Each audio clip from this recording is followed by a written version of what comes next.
Pra gente começar, será que Lojas Americanas de fato vai falir? Então vamos uma linha do tempo aqui. Nossa, assim direto, assim na jugular.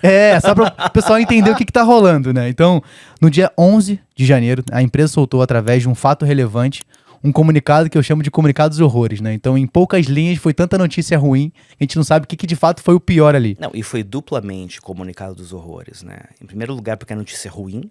Em segundo lugar, porque o comunicado é pessimamente escrito.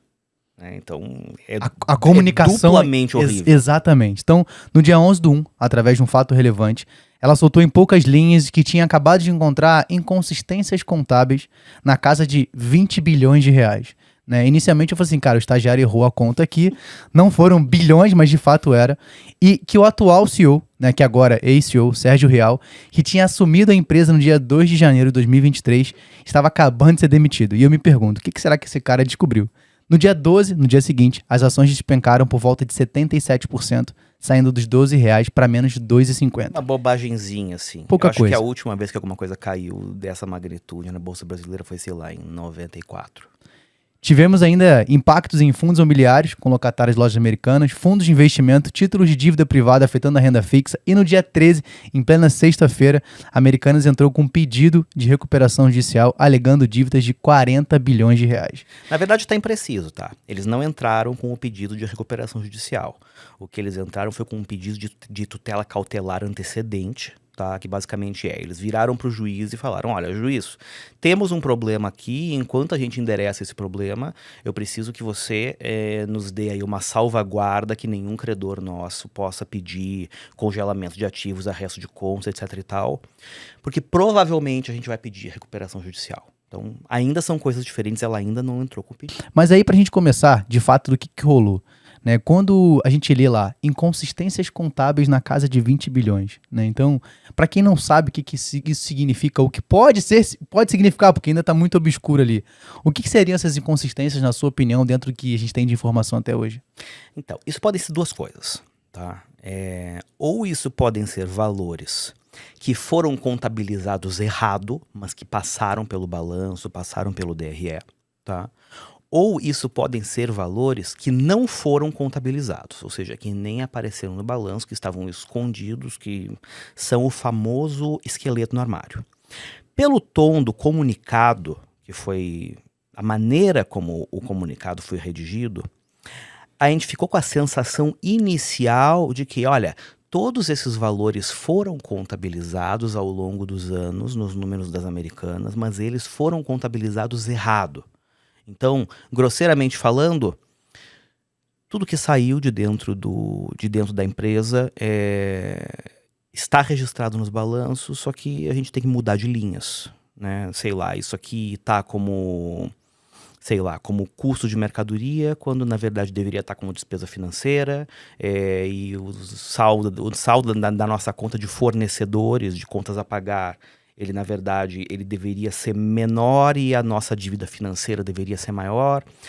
A leitura preliminar do comunicado transmitiu, a princípio, a ideia de que seria isso. Qual é o problema? É que quando a gente olha para os números e a gente tenta concatenar um pouco com informações que foram passadas, né, na teleconferência que eles fizeram no dia seguinte, que, diga-se de passagem, assim, eu não consegui assistir, foi uma teleconferência fechada, promovida por um banco e, assim, uma maneira horrível de divulgar a informação e que, sinceramente, a CVM deveria cair em cima com toda a força.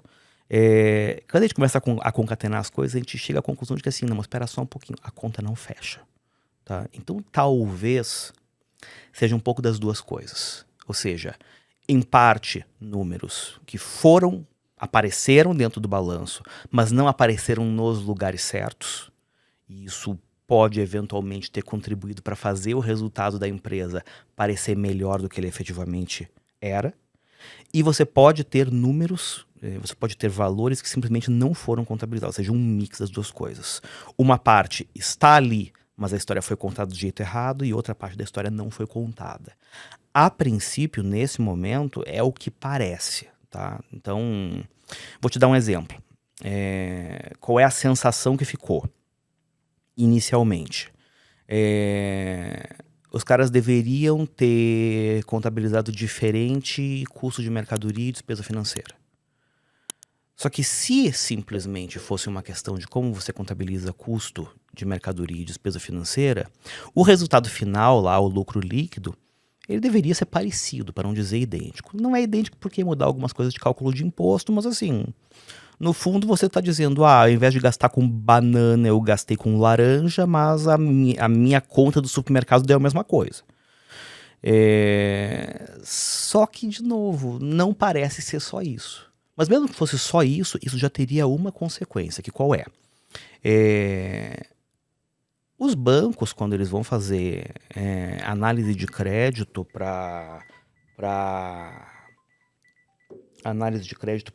dar dinheiro para as empresas, eles avaliam não só o seu resultado total, mas também a natureza do seu resultado. Como, por exemplo, quanto que você já tem de dívida e quanto que você gasta de despesa financeira. Se ele registrou uma despesa financeira menor do que deveria e escondeu um pedaço da despesa financeira como se fosse custo de mercadoria, na verdade a dívida dele era maior, a despesa financeira dele era maior e, consequentemente, se os bancos vissem o verdadeiro tamanho da dívida, talvez não emprestassem dinheiro na mesma condição, ao mesmo custo, ou simplesmente não emprestassem. Vou fazer um rápido disclaimer para talvez quem não tá, começando ali, né? Poxa, o que isso tá rolando? Então, uma das especulações que o mercado deu de início, como o Ricardo tá falando pra gente aqui, é uma operação que é muito comum no setor de varejo para as empresas, que chama de risco sacado. Então, só para vocês entenderem. Então, por exemplo, a Lojas Americanas, ela precisa vender o Kit Kat. Né? Então ela tem lá o Kit Kat, só que ela tem que comprar de um fornecedor para que ela coloque na loja e venda esse Kit Kat.